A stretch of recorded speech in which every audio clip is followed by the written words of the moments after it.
Hey everyone, welcome to Let the Light in TV. I'm Craig Christoffersen, and today we've got a camera accessory for you. It's the Feelworld F5 Pro V4 on-camera monitor. Now this is a 4.6 inch screen. It's an IPS screen, and it has quite a sneaky little feature in it that really makes it a powerful little tool. We'll get into that later.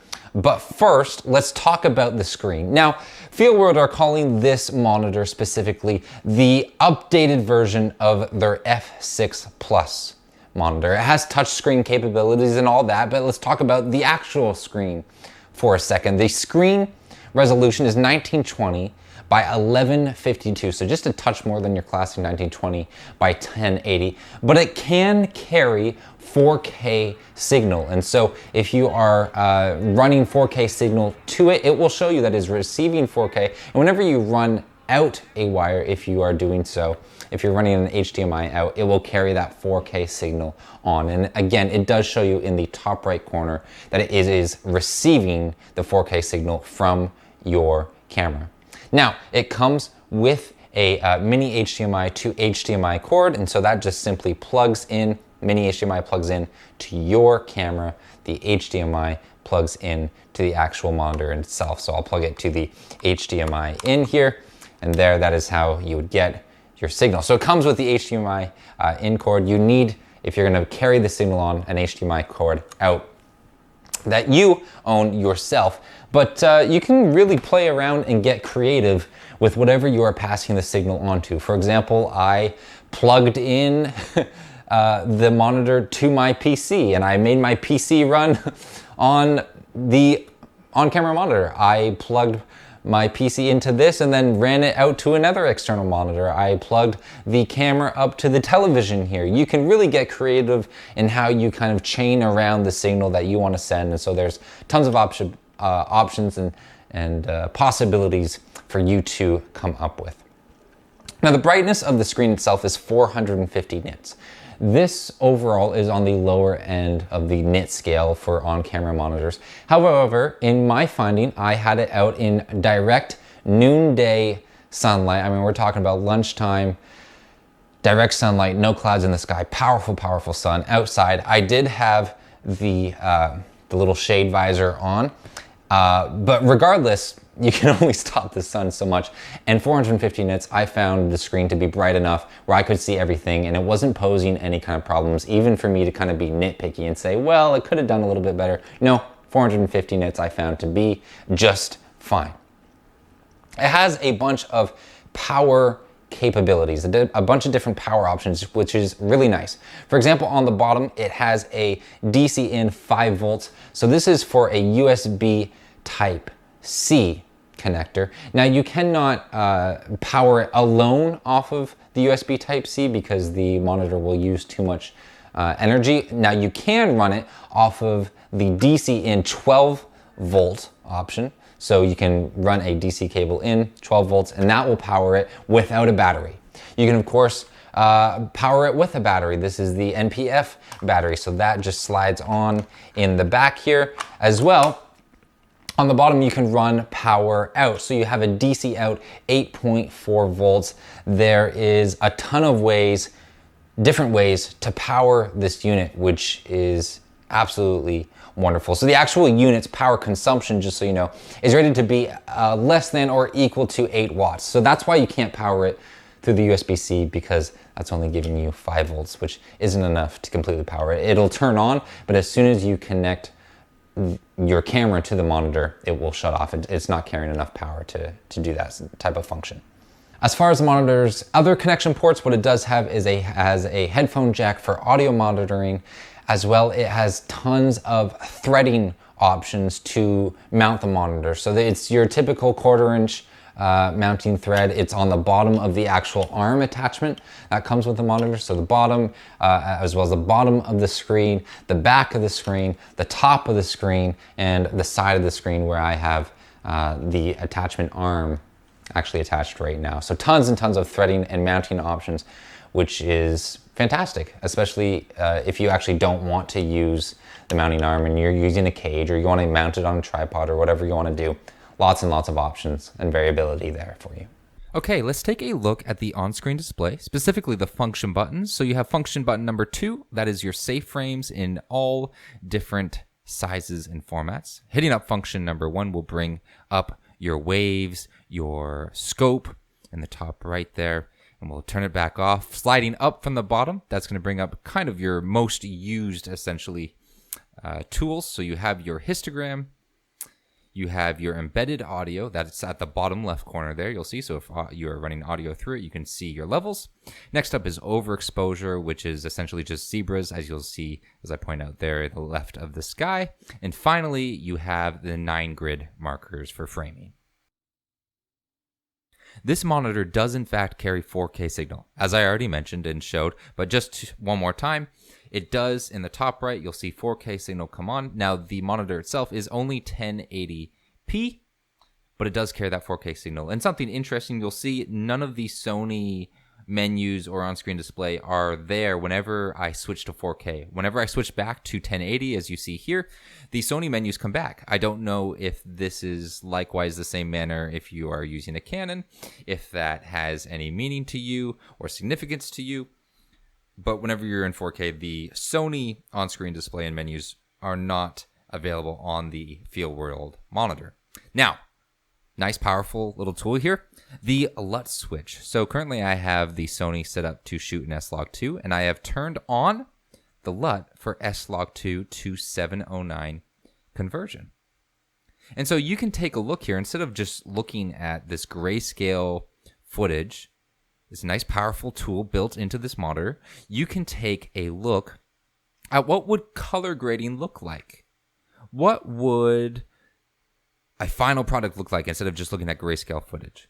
And in fact, you can actually upload your own LUT files to the monitor via the USB-C port. They give you a little attachment, and you can use a USB stick and upload your own LUT files to the monitor. Okay, let's talk about the sneaky little feature. So you have your NPF style battery attached, or you have your DC power input plugged into the monitor. You're powering the monitor, right? Here's the sneaky feature. Here's the bang for the buck feature that might get your money. It has a NPF style battery slot built into it here on the side. Now this is adjustable. I still have the sticker on. You can just peel this back, and there are 2 screws to adjust, and you can slide it up or down because sometimes this arm may get in the way depending on what you're mounting. So for example, Feelworld included this light. This does not come in the package. The light does not come in the package, but they've included it for me to show you this. You can power accessories using the battery that you already have mounted, or using the power options that you already have plugged in. So for example, we have a light here. So you can plug in a light, or you could plug in a microphone to attach to this, or you can plug in a transmitter all to your monitor. So this is going to take away the need possibly for you needing to purchase something like a camera cage. It removes the clutter because now your accessories are attached straight to your monitor, which is, with the transmitter, I will say, is probably maybe a little bit heavy for on top of the camera. That's maybe where you want to find another mounting option. However, declutter your workspace. It comes with that power option for whatever accessory you want to do, whether that's transmitter or a light or a microphone, whatever you want to plug in there, it has the option for it. And I believe that this is a very powerful, sneaky little feature, especially when you're looking at the price point of this monitor, which is $169. That's powerful. Okay, a couple of other things to point out, and then we will wrap it up. So it does come with the sunshade, and that comes basically with a little kind of Velcro attachment. So you just snap that on. It's a snap on, snap off, very easy process.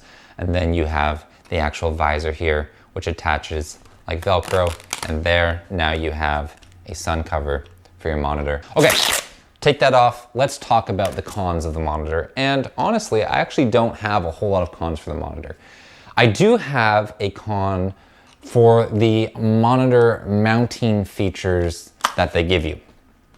So for example, whenever you screw on the mounting arm, there's a couple dots that you have to line up, and there's not a whole lot left to the actual threading screw that you have to put in.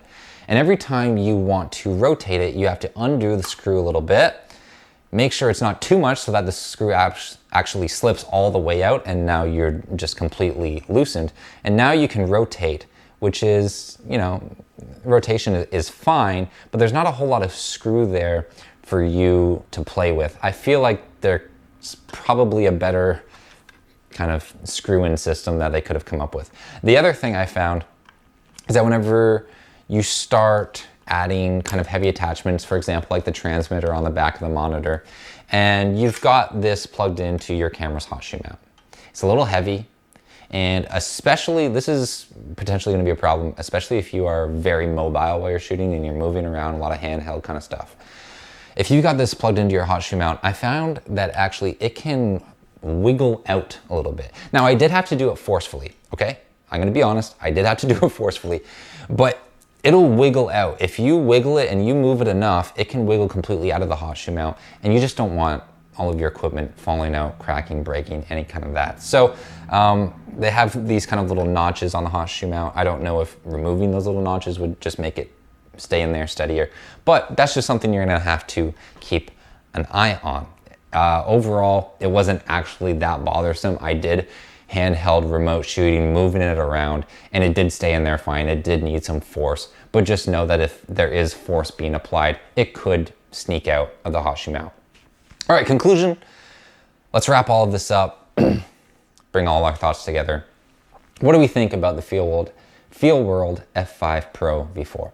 Well, I think that this is genuinely a great tool for personal camera monitoring, with the additional sneaky feature of other people also monitoring, whether that's clients, you know, you hook up the transmitter to the video monitor so you can show clients what you're shooting or whatever. But the fact that it comes with that battery attachment is really making this monitor pack a punch, because it comes in at the bottom end of the scale price point wise, right? $169.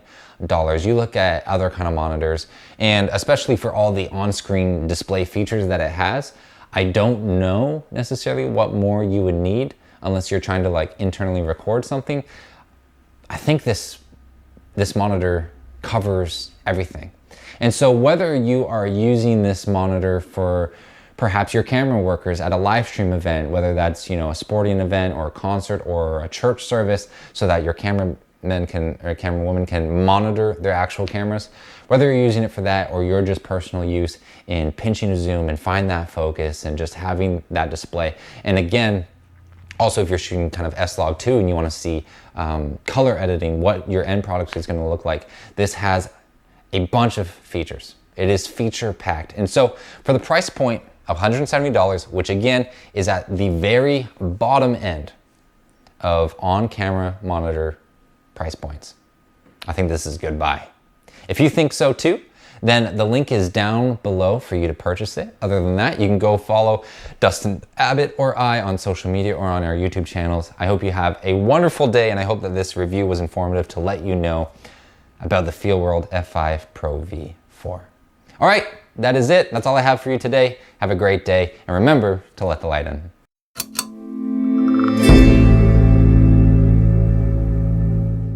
I did mention that outside, whenever I was viewing things through the monitor in bright light, it did work okay, even in the noonday sun. And I still hold to that, because what I was viewing through the monitor was itself very bright, because I was outside shooting outside. Now, what I did do is I took the monitor outside and I looked at a much darker picture on the monitor in the noonday sun.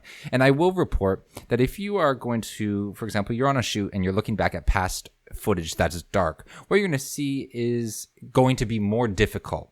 So that's where the 450 nits of this monitor does have its limitation, is if you are going back and looking at something dark. However, if you are looking at something bright outside in a bright environment, it will show through. So I just wanted to show you that little detail. Okay, let's go into the menu system of this monitor. So you can get to the menu system by either double tapping on the monitor, or I'm going to use the menu buttons here on the back to try and keep my fingers out of the way. So first of all, we have waves. We can turn everything on, that's scopes, vectors, waveforms, histograms, everything, but you can also do it individually. So here we go. We've got waveform, we've got RGB, Y, YUV. Next down, we've got our vector, which you see in the top right there. Moving on, we have the histogram, RGB1, Y, and RGB2. Focus assist, we can have that on, and we can also, it's also known as peaking, and what we can do is we can change the color of the peaking to green or to blue. Let's keep it red, turn that back off. Finally, embedded audio is down in the bottom left corner, as you see there.